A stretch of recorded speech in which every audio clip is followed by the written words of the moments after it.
انسان جو ہے اللہ تعالیٰ نے جو عظمت دی ہے، یقین جانے قرآن و حدیث سے پتہ چلتا ہے کوئی کتاب جو ہے نا وہ انسان کی یہ شان بیان نہیں کرتی جو اسلام بیان کرتا ہے۔ جس بلندی پر یہ انسان کو پہنچاتا ہے نا، اب فرشتے جو ہیں ان سے اللہ پوچھتا کیا کرتے تھے وہ، ہاں فرشتے ہی ہیں نا سب سے اعلیٰ۔ مگر اقبال کہتا ہے کہ بندے خدا کے یہ فرشتے اور حوریں جو ہیں کہ میں فرشتوں کو حاصل کر لوں، میرے غلام بن جائے، حوریں مل جائیں، در دشت جنون من جبریل زبوں سیدے، سن لے مجھ سے اے بندہ مومن، جس صحرا میں میں شکار کے لیے نکلتا ہوں نا وہاں جبریل بھی ہاتھ آ جائے تو زبوں سیدے، میں سمجھوں سارے دن کی محنت ضائع گئی، نکمی شاہ ہاتھ آ گئی۔ بندہ مومن فرشتے حوریں ڈوٹتا پھرتا، در دشت جنون من جبریل زبوں سیدے یزداں با کماندہ ورہ ہمت مردان۔ اگر مردوں والی ہمت ہے نا تیرے اندر تو خدا کو قابو کر، اپنے جال میں اللہ کو شکار کر، جبریل کو کیا کر، اللہ کو راضی، دین کیا سارا، اللہ کے ہو جاؤ اللہ تمہارا ہو جائے گا۔ سارا تو اسلام ہے یا پیغمبر جو لے کر آئے علیہ السلام ہے یہی ہے کہ اللہ کے بن جاؤ پھر اللہ تمہارا ہو جائے گا۔ اور اسی لیے شیخ اکبر رحمۃ اللہ علیہ فرماتے ہیں قیامت کے دن انسان جو ہے ان کے ہاتھ میں ایک پروانہ اللہ دے گا، جنت میں جانے کے وقت جو اصل پروانہ ہوگا نا وہ یہی ہوگا کہ جو کن فیکون کی طاقت ہے نا یہ اللہ اس کو راٹ کرے گا، تو جو میں کہتا نا ہو اور ہو جاتا تھا، آج میں نے تجھے دے دی۔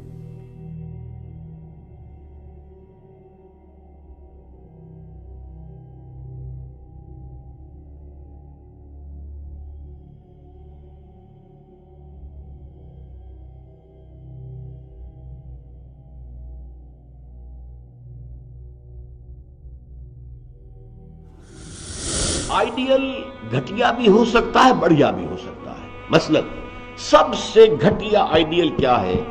اپنی ذات، اپنا مفاد، اپنا علوم، گویا کہ اس کا آئیڈیل اپنی ذات ہے۔ ذات کے لیے زیادہ سے زیادہ دولت، ذات کے لیے زیادہ سے زیادہ عزت، ذات کے لیے زیادہ اقتدار، یہ بھی ایک مقصد ہے، یہ بھی ایک تصور ہے۔ یہ گویا کہ انسان اپنی شخصیت کے گرد گھوم رہا ہے۔ نتیجہ کیا نکلے گا؟ یہ انسان کیا ہوگا؟ جھوٹا ہوگا، دغاباز ہوگا، دھوکہ دے گا، بائی ہک اور بائی کروک یہ چیزیں حاصل کرنے کی کوشش کرے گا۔ مقصد ہے دنیا میں سربلندی، جیسے کہ سورہ قصص کے آخر میں کہا گیا لا یریدون علوا فی الارض ولا فسادا، یہ زمین میں بلندی حاصل کرنا، اس سے تو فساد پیدا ہوتا ہے۔ وہ کیوں اونچا ہے، میں کیوں نہ اونچا ہو جاؤں؟ تو اپنی حریم ذات ہی کے گرد جو ہے وہ چکر لگا رہا ہے۔ تو ظاہر بات ہے کہ جو اس آئیڈیل پر ہے وہ اخلاقی اعتبار سے انتہائی گھٹیا ہوگا، اس لیے کہ قرآن کہتا ہے ان النفس لامارۃ بالسوء، نفس جو ہے وہ تو برائی ہی کا حکم دیتا ہے۔ دولت مطلوب بن گئی، مقصود بن گئی تو بائی ہک اور بائی کروک۔ لہذا گھٹیا ترین آئیڈیل ہے انسان کا اپنا نفس۔ اس سے ذرا بلند تر سطح پر جسے ہم کہتے ہیں قوم پرستی، وطن پرستی۔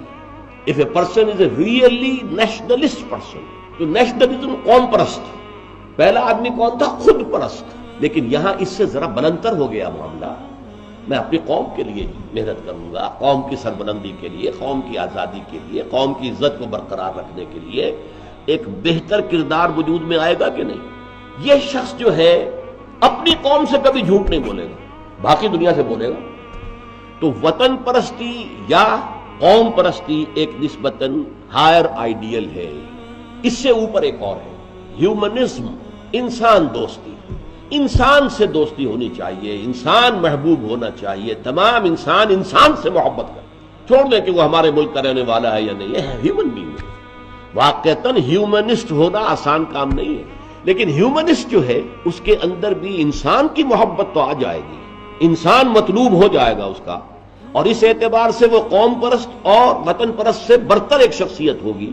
لیکن باقی کائنات، حیوانات، اس کے اندر اس کے لیے تو کوئی محبت اس کے اندر نہیں ہوگی، اس کے لیے کوئی شفقت نہیں ہوگی۔ ہیومنزم، ہیومن بینگز کے لیے اس سے اوپر ایک اور ہے، اور وہ ہے کسی نظریے پر انسان کی نگاہ جم جائے کہ انسان کی فلاح کمیونزم میں ہے، ظلم کا خاتمہ کمیونزم میں ہوگا، لہذا اس کمیونزم کے لیے، اس کو فروغ کے لیے، اس کو عام کرنے کے لیے، اس کے پھیلانے کے لیے، لوگوں کو قائل کرنے کے لیے تن من دھن لگا رہے ہیں۔ پھر جن لوگوں نے مان لیا ہے انہیں آرگنائز کر رہے ہیں، سیلز بن رہے ہیں، جانے دے رہے ہیں، فائرنگ اسکواڈز کے سامنے کھڑے ہو کر سینہ کھول کر گولیاں کھا رہے ہیں۔ یہ سب کیا ہے؟ ایک تصور کے حسن مبہم پر ساری ہستی لٹائی جاتی ہے۔